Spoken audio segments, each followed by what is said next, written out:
104.7 IFM. Report!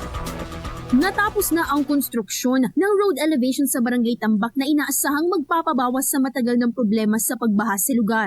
Personal na ininspeksyon Inirereklamo ng isang business owner ang sa bagong gawang kalsada kasama ang mga opisyal ng City Engineering Office at Barangay. Ang nasabing proyekto ay bahagi ng Oplan Sitio na isa sa mga pangunahing programa ng lokal na pamahalaan na naglalayong tugunan ang mga pangangailangan ng mga residente sa mga komunidad. Ayon sa alkalde, ang bagong kalsada ay makakatulong hindi lamang sa mas maayos na transportasyon kundi pati na rin sa pagbawas ng pagbaha na karaniwang nararanasan tuwing tag-ulan at panahon ng bagyo. Nagkakahalaga ng mahigit 2 million pesos ang naturang proyekto na itinuring ng mga residente bilang malaking tulong sa kanilang araw-araw na pamumuhay. Kasama mula dito sa IFM Dagupan, ito si Idol Juana de Vera, Tatak IFM.